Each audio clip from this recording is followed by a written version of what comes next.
the plot on the 6th of August. Loads has changed since the last time I did a video. Dug out loads of stuff, replanted loads of stuff, lots of stuff has been ready to harvest. So let me show you around. So let's start on the left hand side, the brassica cage. We have taken all of these cabbages and either donated them or eaten them. They're amazing. I'm going to take these last two today, I think, and bring them home. The sprouting broccoli in the middle is doing pretty well. We've got some slug damage, but nothing major. So I'll be taking some of these today, you can see. The red cabbages have got a lot of slug and butterfly damage, caterpillar damage, but there's one good one there, and there's some good leaves towards the back. I learnt this year that I need to separate the brassica cages so that I can get a more taut net. So I'll definitely be doing that next year. This broccoli, we have been taking heads. I've got 3 in the fridge from last week already, and these ones are done. Excuse me. So there's one there, and these 2 just there and there, which are ready to come home. 4 ready to come home. Broccoli apparently will give you a second shoot, which is why I've left the leaves here, and the broccoli leaves are edible. They are getting some slug damage, but nothing too bad, so I'm just going to kind of leave those there and see if we can get through the broccoli, and then I will be taking all of this area out and replanting it with some autumn veg, so probably some cauliflowers. We're zone 9A here, so it's quite humid, quite long summers, so I should get a second crop of brassicas before the winter frost, but if I choose something quite fast growing, we might make that happen. Next, the cucumbers have shot up. I've been getting a couple of cucumbers a week. I haven't done today's harvest, so let's have a little look. It's quite difficult to film and look for the harvest, actually. This one on the left is more of like a spiky kind of cucumber, and they are a little bit more difficult to see and they take a bit longer, whereas this one on the right I've been eating at sort of this size, just like as a snack. So we've got one cucumber there. There are a few more coming through here, but I think I'm going to leave those a little bit longer. And then these tomatoes haven't quite ripened yet, but they have got massive. They probably need a bit more of a prune, and then I'm going to stop the tops, so I'm just going to nick the tops off so that they all have a chance to ripen before the first frost. We're just over halfway through the growing season, I think, but if I get in here, you can see loads and loads of tomatoes all the way through, but just nothing green yet, nothing red just yet in this bed. Oh, I think I saw something a bit orange around the other side. Let's have a quick look. So you can see loads and loads of tomatoes, all different types. Definitely need some pruning back today and some tying back. This one has just started to ripen, so that's pretty cool. But yeah, just tons of tomatoes in this bed. This bed where the potatoes and the garlic were, so they've all come out. I dried all the garlic. I've got 33 amazing sized cloves. Really happy. Bulbs, sorry. Really happy with the garlic. It's all at home, all dried. And I think that will last us a good while. I think they've said kind of 6 to 9 months that it will last. And then this has been replanted. What did I replant in here? So I planted some beetroot, some carrots, there's some kale little plants over here, and I ordered, because I was watching Charles Dowding and he came out with all of his little seedlings that he had ready to plant in August, and I didn't do any. So I went on Sprout Plants and I placed a big order for kind of turnip seedlings, more kale seedlings, all of the kind of autumny type things. Cauliflower I think I got. So yeah, this is all partly replanted, and again really solid labelling from me, but I'm going to top this up I think with some compost today. Oh, you can actually see just in the end near the sun, if I zoom in, you can see a few little carrot seedlings coming up. So I will definitely thin those more than I did last time.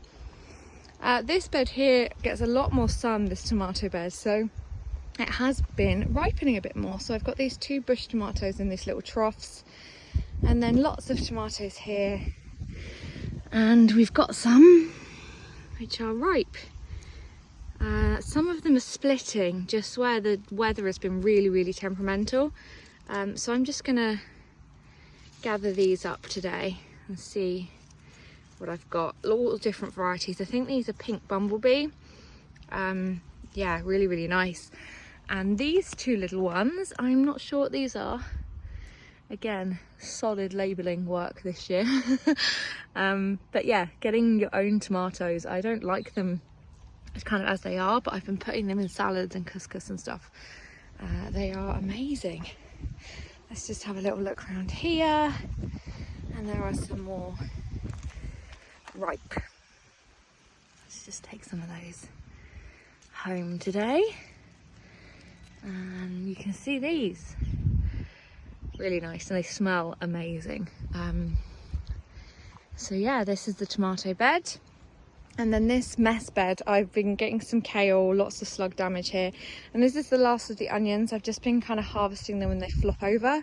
I'll show you in the shed what the onion bed looks like. But this one is a project for next year to kind of pull out all the weeds before winter, cover it over, top it with manure and get it really going. So then let me show you just down the other side. Gooseberry bush is dying back. I need to look up how you prune it and kind of what the pruning situation is. Same with this blueberry bush, is kind of at the end of its life cycle. And then this, in my last video, was all planted with kale and salad leaves that had gone to seed. So I've completely dug it out, and I have planted a row of potatoes and a row of lettuces ready for autumn. And I'm going to be succession sowing, so I'm going to be planting another row of potatoes today. And they should be ready kind of November, December, ready for autumn and Christmas. They are Maris pears. So I've got some more seed potatoes. Apparently you can grow from just normal potatoes rather than using seed potatoes, but let's see. I mean, they should be up fairly soon. And then here, my courgette plant. This is a globe artichoke. I have no idea how I managed to successfully get that going, but that's what that is. My courgette plant is still absolutely prolific. We're getting anywhere between 9 and 12 courgettes every week at the moment. And if I just dig in here, let's pull this one out. I mean, look, just absolutely. I'll do another one as well. Prolific. So they're the yellow ones. I'll have another little look. I was here, what, 2 days ago? So the speed that they are coming up is just...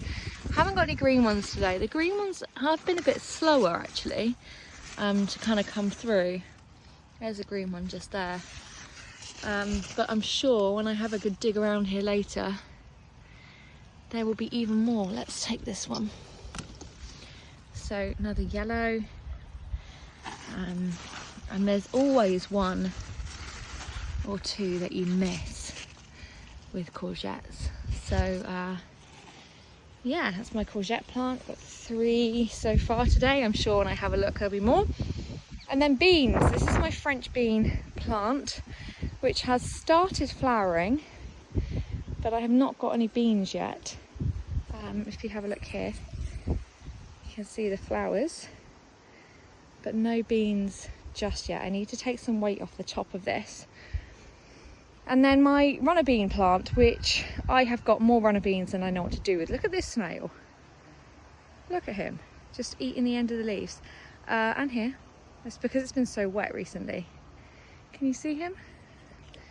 Look. Nice. It's because it's been so damp recently. They've just come all the way up. And this had fallen over in the wind and from the weight at the top. So I'm going to take some weight out today, harvest today. I'm getting loads and loads of beans. I've got more than I know what to do with, to be honest.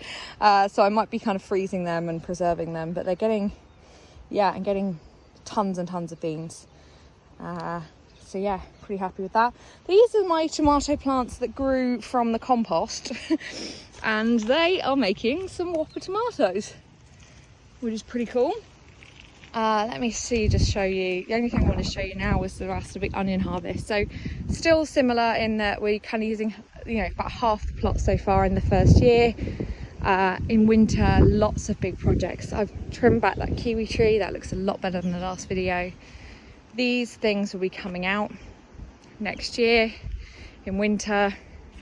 This is all going to be developed gradually. I think I have to get to 75% by next inspection. And then the last thing I want to show you is all of the onions that I've got drying in here. So these are my onions. Shed is a complete mess, but these are all my onions drying. And look at this whopper. So I will be taking those home. I just did a clear out my cupboard to make some space for them. And that is it on the 6th of August. So coming, yeah, towards the kind of twilight of the growing season, which is crazy.